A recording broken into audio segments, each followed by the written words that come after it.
For 30 years, Johnny Carson was the most powerful gatekeeper in American entertainment. Every major star, every cultural legend, every celebrated icon passed through his studio on the way to the American public. He shook their hands on camera, laughed at their jokes, and made millions of viewers feel they were watching something genuine and warm. What those viewers could not see was what Carson saw, up close, without the filter of cameras or publicists or studio protection. What he witnessed over 3 decades left him with a private assessment of Hollywood's elite that was far more disturbing than anything that ever aired. According to those closest to him, Carson maintained a mental blacklist of celebrities he considered genuinely terrible human beings, not difficult personalities, not demanding artists. People he believed were hiding something dark behind their carefully constructed public images. His standard for making that judgment was precise and consistent. How did they treat the people who had no power to help them? What he saw, again and again, was an answer that troubled him deeply. When Joan Crawford appeared on The Tonight Show in 1970, she brought with her everything that old Hollywood glamour implied. Immaculate presentation, practiced charm, a posture that suggested complete command of every room she entered. What she also brought was a 4-page technical memo detailing requirements so specific that the show's director kept it in his files for decades afterward. The studio temperature had to be precisely 67 degrees. The angle of her chair was specified. Even the height of Carson's desk relative to her sightline had been calculated in advance. Crawford arrived 3 hours before taping with her own makeup team, despite The Tonight Show employing award-winning makeup artists of its own. Each of these demands was, in isolation, manageable. What they revealed collectively was a person for whom every interaction was a controlled transaction, calibrated entirely around self-presentation. The more revealing moment came when a 20-year-old production assistant accidentally entered Crawford's dressing room with water she had requested. Crawford's response, witnessed by multiple staff members who had stopped in the hallway at the sound, was so disproportionate and so vicious that the young woman fled in tears. Crawford then demanded she be fired. The show's producer refused, and the resulting tension persisted throughout the taping. Carson's assessment, shared with close friends in his later years, was stark. He described interviewing Crawford as speaking to something that had learned to perform warmth without ever feeling it. During commercial breaks, Crawford's smile would vanish completely. She sat in absolute silence, acknowledging no one, then reanimated the moment the red light returned. When Christina Crawford's memoir about her mother's private behavior was published years later, Carson was reportedly unsurprised. He had already seen enough. The tension between Johnny Carson and Frank Sinatra was invisible to the viewing public. On screen, both men maintained the professional courtesy their positions required. Off-screen, according to multiple accounts from people who knew Carson well, he harbored a fundamental dislike for Sinatra, not for his talent, which Carson genuinely respected, but for how Sinatra behaved toward people he considered beneath him. Sinatra's arrivals at The Tonight Show were productions in themselves. His entourage, which could number as many as 8 men, spread through the studio in ways that created an atmosphere crew members described as surveillance rather than accompaniment. These were not show business professionals. They were men whose presence in the building changed the room's dynamic in ways that made staff uncomfortable. During one appearance in the early 1970s, a floor manager gave Sinatra the standard 3-minute warning before his segment, a routine communication every guest received. Sinatra's response was to grab the man by his tie, pull him close, and inform him that nobody told him when he had 3 minutes. The floor manager, a Korean War veteran, was visibly shaken by the encounter. Carson, watching from his office monitor, reportedly came close to canceling the segment entirely. Only a producer's reminder of the rating's consequences convinced him to continue. The incident that crossed Carson's personal line came during commercial break, when Sinatra made a disparaging comment about a female staff member's appearance, loudly enough for those nearby to hear. Carson's response was immediate and uncharacteristic.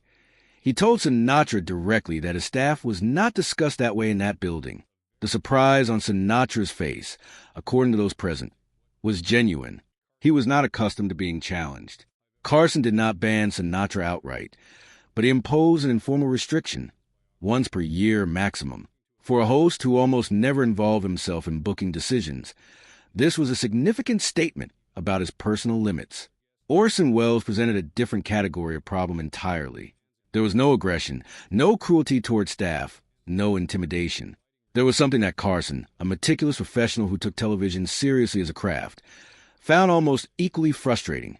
A man who regarded The Tonight Show's format, its constraints, its other guests, and its hosts as minor obstacles to his own self-expression. Welles routinely dismissed the questions Carson's team had prepared before his appearances.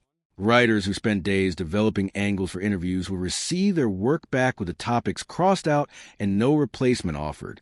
Welles would then arrive and speak at length about whatever he chose to address, regardless of time constraints, segment structure, or the other guests who had been scheduled around him.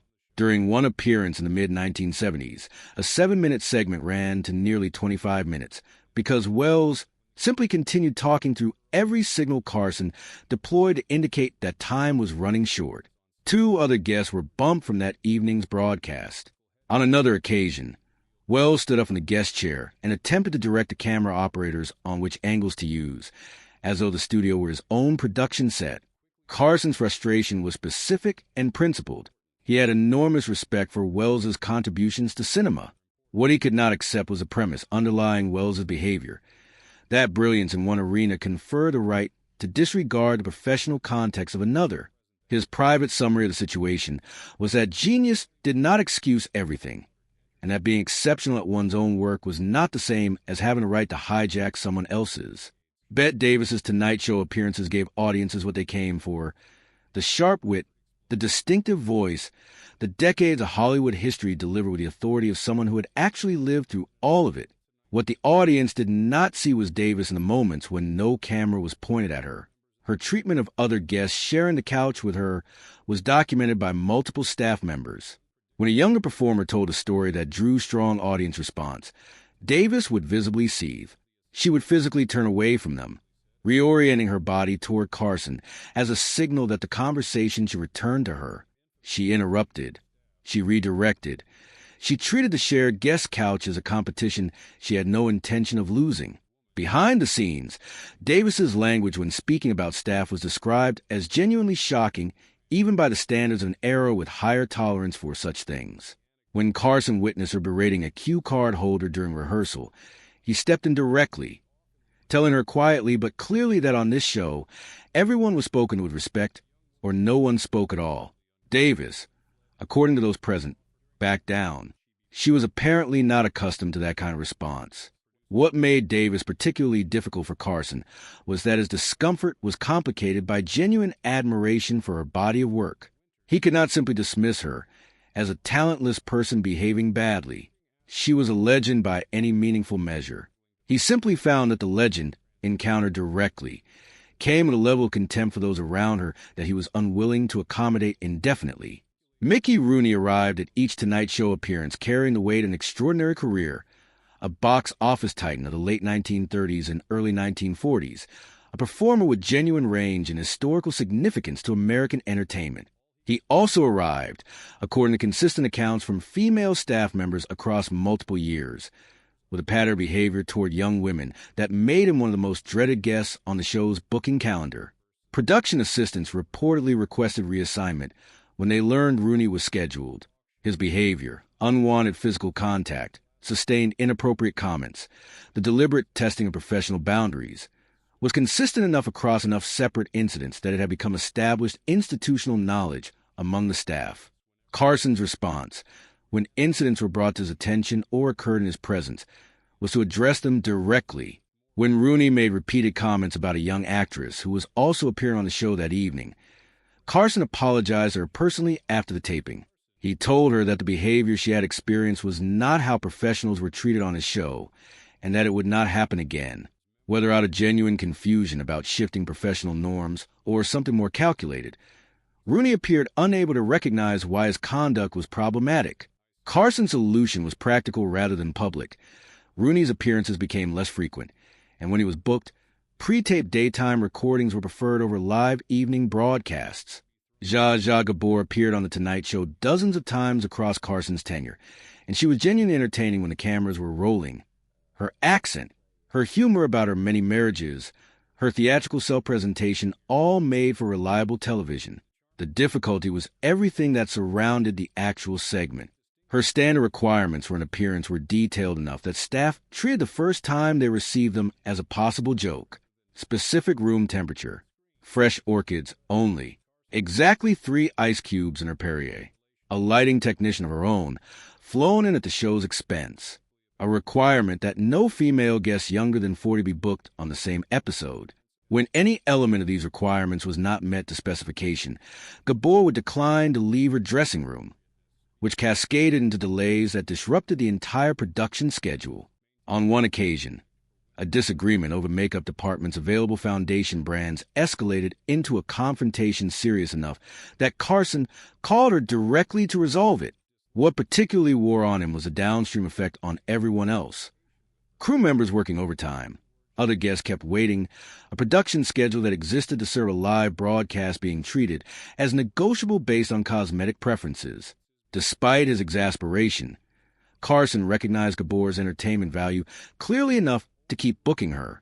His private comments about the experience suggested a man who had made a calculated peace with the arrangement, accepting the logistical chaos as the cost of the product she delivered when the red light came on. Shelley Winters was a 2-time Academy Award winner whose career demonstrated genuine and significant range. She was also, by universal account among Tonight Show staff, one of the most unpredictable guests the show ever accommodated, not because of malice or ego, but because she appeared constitutionally unable to treat a late-night entertainment program as anything other than a platform for whatever she was actually concerned about. A standard question about a recent film project could become a 5-minute, uninterrupted monologue on government policy. A light conversational opening could pivot without warning into an intensely personal revelation that left the studio audience visibly uncertain how to respond. Carson, who was extraordinarily skilled at guiding conversations, found in Winters a rare case where his techniques simply did not apply. By the time he identified a redirect opportunity, she had already moved 3 topics forward. Her reputation for physical volatility, most famously demonstrated on a British program when she threw a drink at Oliver Reed after a comment she found offensive, meant that production staff would quietly remove certain items from the set before her segments, not as a formal precaution, but as a reasonable professional habit. What distinguished Winters from some of Carson's other difficult guests was the source of her behavior. There was no calculation in it, no performance of superiority, no cruelty. She simply cared about things intensely and saw no reason to pretend otherwise in a television studio. Carson maintained a certain respect for this, even as he found the practical consequences genuinely challenging. Jane Russell's position on Carson's informal blacklist was not about personal behavior toward him, nor about demands or disruption. It was about something Carson considered more serious: private views that express themselves as direct harm toward members of his staff. Russell, an iconic figure from 1940s and 1950s Hollywood, reportedly used backstage interactions during her Tonight Show appearances to make disparaging comments about gay staff members that went beyond political disagreement into personal targeting. On one occasion, she allegedly refused to allow a gay makeup artist to work with her, demanding a replacement. On another, she reportedly refused to be booked on the same episode as Rock Hudson, whose sexuality was known within Hollywood circles, though not publicly acknowledged, making her reasons explicit. Carson's social circle included gay friends and colleagues, and several members of the production staff were gay. His response to Russell's behavior was not public confrontation, but a quiet and permanent resolution.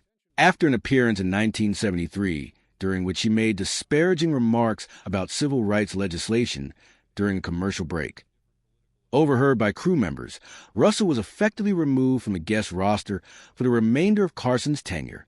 The significance of this decision was amplified by what it cost. Russell was a genuine Hollywood icon with real historical importance and substantial public recognition. Carson's willingness to forego that star power on principle spoke directly to where his actual priorities lay. Of everyone on Carson's private blacklist, Jerry Lewis generated perhaps his most pointed assessment. Lewis was a towering figure in American comedy, a man whose annual telethon work for muscular dystrophy research made him a visible symbol of charitable commitment. This public image was precisely what Carson found so troubling. Lewis's behavior toward Tonight Show staff was documented across multiple appearances by multiple sources. He declined to learn the names of crew members, referring to them by their function or not at all.